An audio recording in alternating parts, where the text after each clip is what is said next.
Vamos aqui falar, enfim, para finalizar esse capítulo sobre o movimento relativo. A gente sabe que nas nossas discussões na cinemática que o próprio conceito de movimento é relativo. Então, por que desse título? É uma redundância? Não. É que esse relativo, né, está se referindo à diferença de velocidades, vamos dizer assim, entre dois corpos ou entre dois referenciais. Então, se eu tenho um corpo 1 e um corpo 2, a diferença entre as velocidades desses corpos eu vou chamar de velocidade relativa. Aqui nesse caso dessa equação, V21 seria a velocidade relativa entre os corpos 2 e 1. Se traduz da seguinte forma: é a velocidade do corpo 2 menos a velocidade do corpo 1. Para que a gente possa entender este movimento relativo e a definição aí de velocidade relativa de uma maneira bem fácil, vamos pensar na seguinte situação. Eu vou ter dois corpos se movimentando com as suas respectivas velocidades VA e VB. Na primeira situação, eles estão no mesmo sentido. Ou seja, eles estão se movendo ambos para a direita ou ambos para a esquerda. Para facilitar nosso estudo, a gente tem que adotar um referencial. Então eu vou dizer que este movimento para a direita, tá? Vamos colocar assim, seja um movimento no sentido positivo, tá?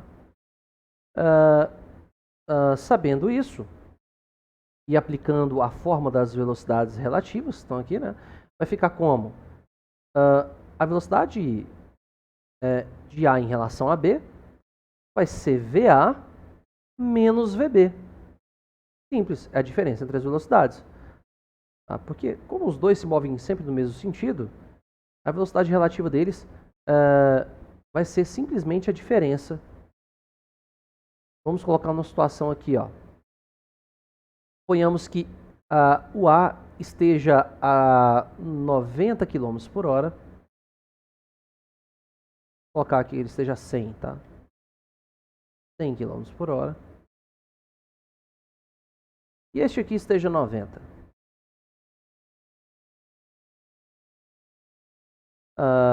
Utilizando essa expressão, eu vejo que 100 menos 90, utilizando essa fórmula aqui, a velocidade relativa entre eles é 10 km por hora. Essa velocidade daria o quê? 10 km por hora. Então, perceba que essa situação é a mesma, ela é equivalente, é como se o corpo que está mais lento, no caso é o B, estivesse parado e o meu carro A estivesse a 10 km por hora. Entendeu? Da mesma forma que se você estiver lado a lado com o carro na estrada, vocês dois a 100, é como se vocês dois estivessem parados um em relação ao outro, porque a distância entre vocês não muda.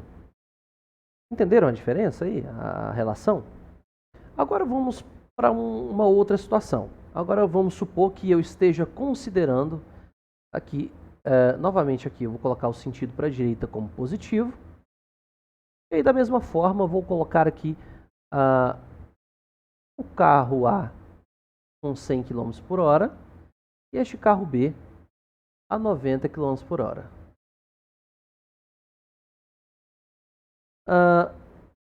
Agora, pelo próprio sentido positivo da velocidade, agora este carro está na direção positiva e esse na negativa.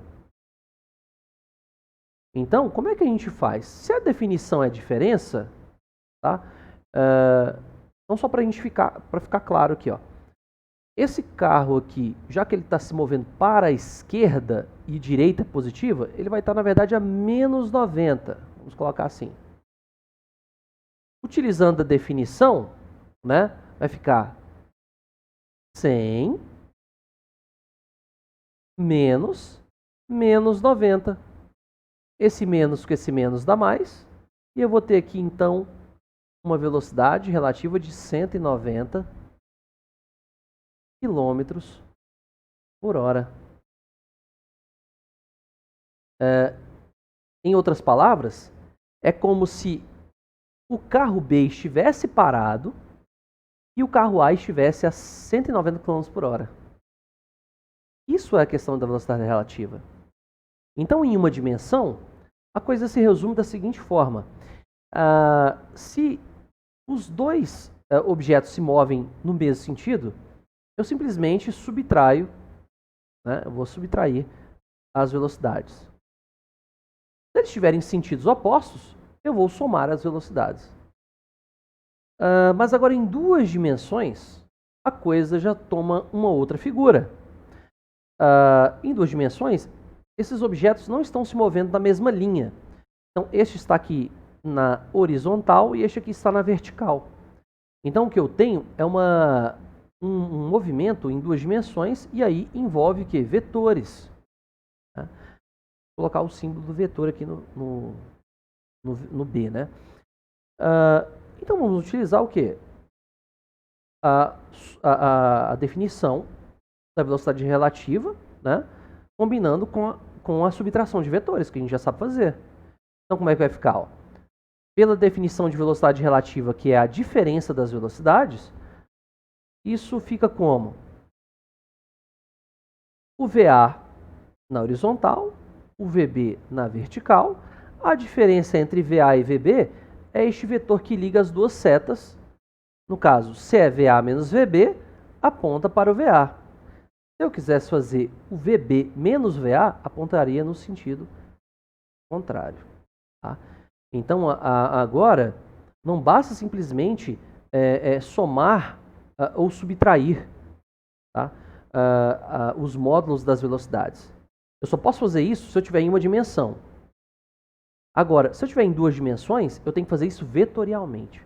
E aí você vê a diferença, né, do que é tratar um caso em uma dimensão, em duas e três dimensões. Porque em duas e três dimensões eu preciso de tratar isso com vetores. E aí eu preciso de usar regras do paralelogramo, regra do polígono, lei dos cossenos. Tudo bem? Mas a definição de velocidade relativa permanece a mesma. Então, esse é um assunto introdutório aí em relação ao movimento relativo. Naquelas situações que nós estudamos agora há pouco, do movimento relativo, a gente sempre estava considerando objetos que se moviam em relação, por exemplo, ao asfalto.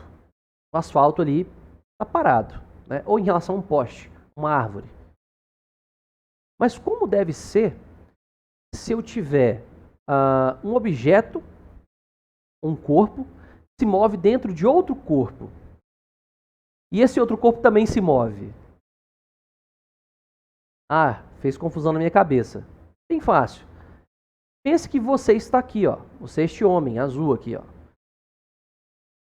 E eu vou chamar você aqui de H.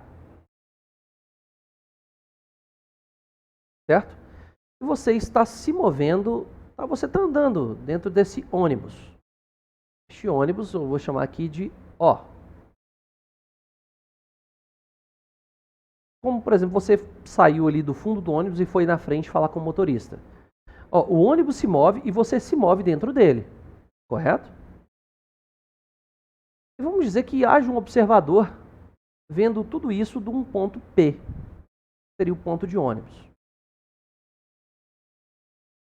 Olha, existe aqui o que eu chamo de uma composição de movimentos. E para simplificar, eu estou fazendo tudo isso dentro de uma dimensão, primeiramente, que nem eu fiz anteriormente. Então, a pergunta é: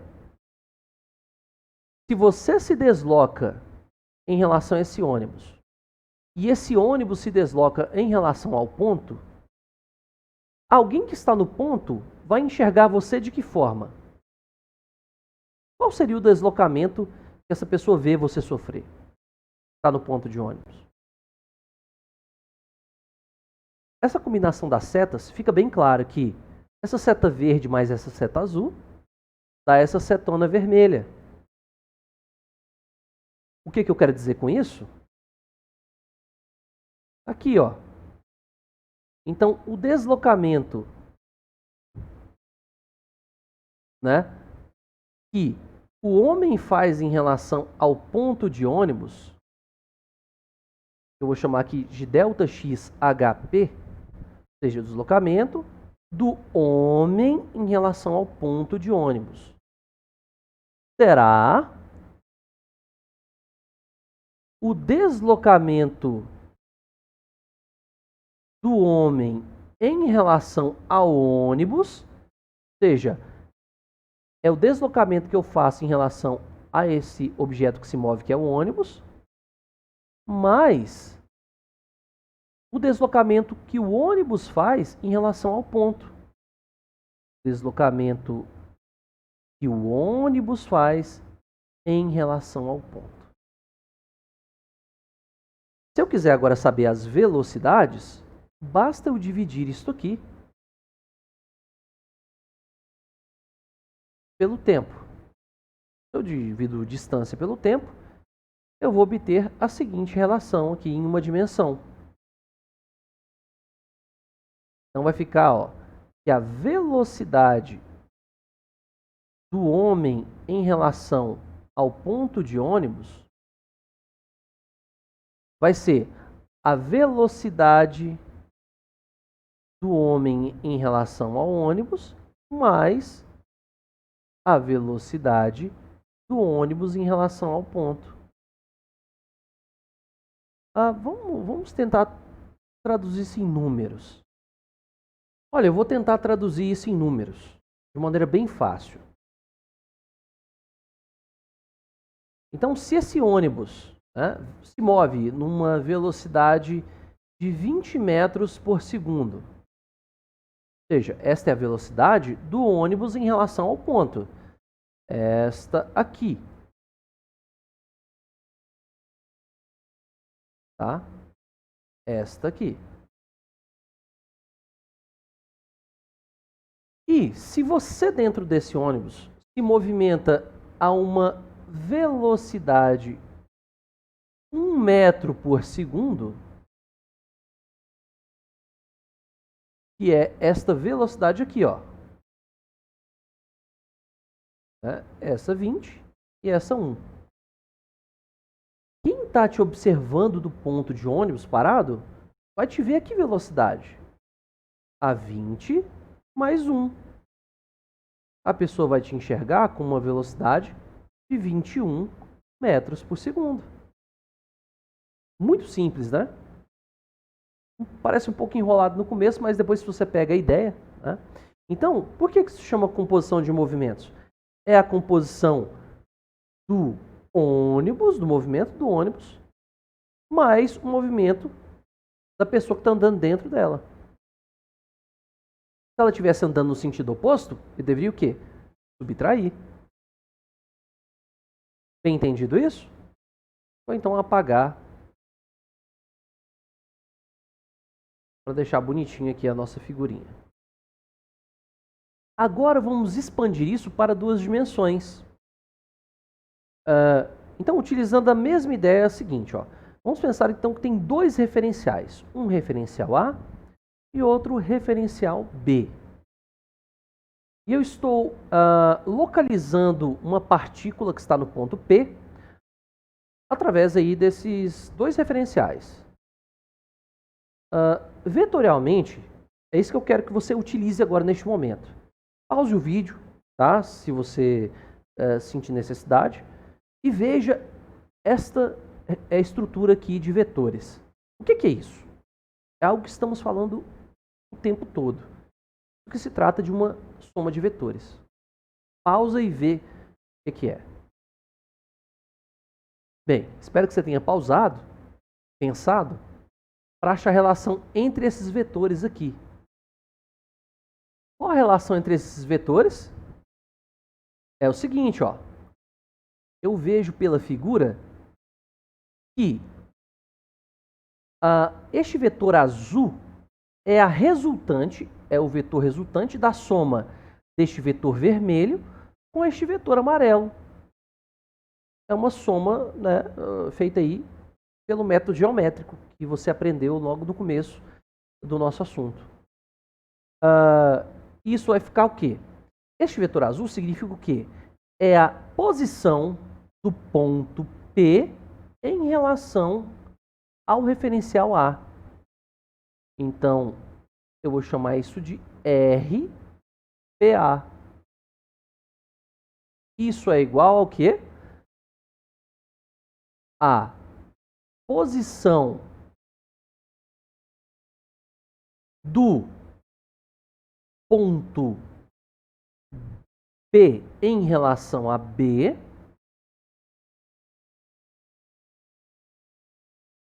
mais a posição relativa entre os dois referenciais.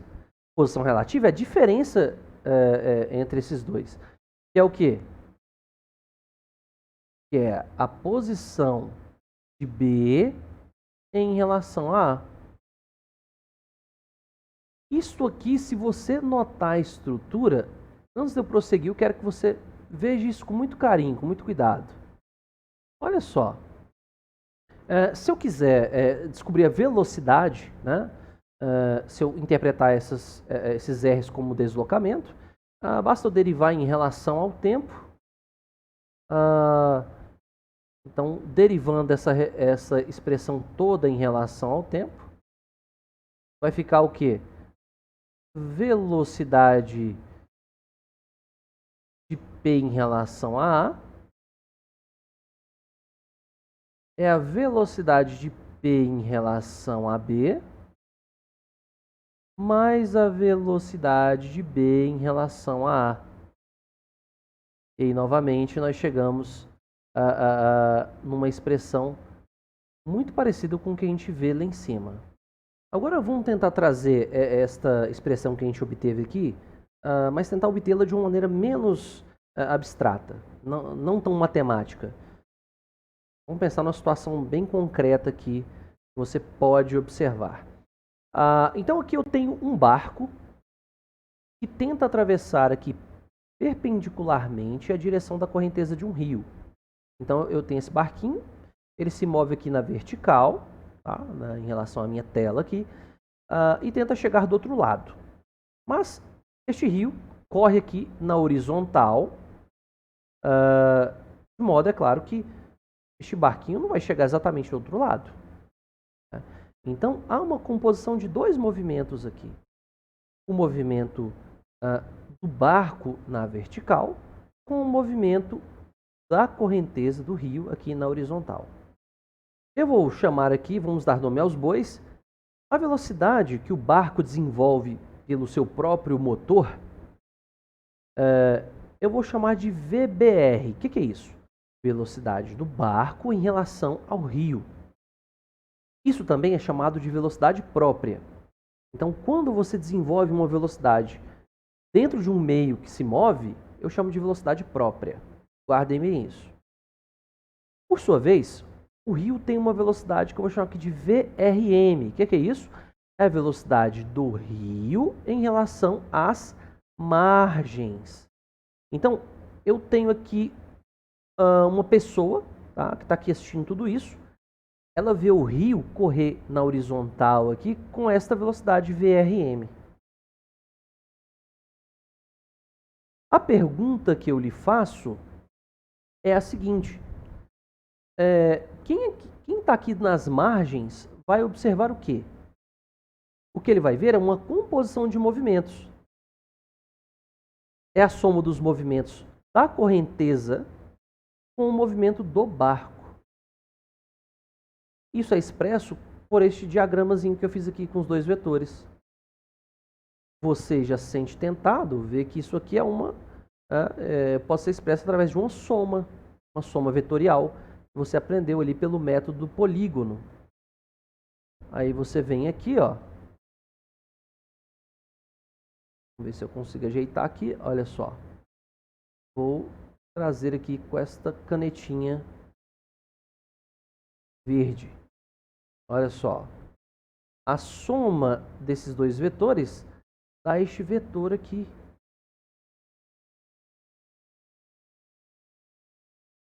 Este vetor que você está vendo é a soma da velocidade do barco em relação ao rio com a velocidade do rio em relação às margens. Essa velocidade eu vou chamar do quê? É a velocidade do barco em relação às margens. Olha, é simples, basta ver que quem estiver aqui nas margens verá o quê? Não verá o barco chegando exatamente do outro lado. Ele vai ver o barco se movendo aqui, ó, dessa forma. Essa seria a velocidade do barco em relação às margens. Isso porque está vendo a composição do movimento da velocidade do barco com a velocidade da correnteza. Agora vamos traduzir isso na fórmula que a gente tem utilizado aqui, ó. Então eu vou dizer que essa velocidade do barco em relação às margens não é nada mais do que a velocidade do barco em relação ao rio mais a velocidade do rio em relação às margens.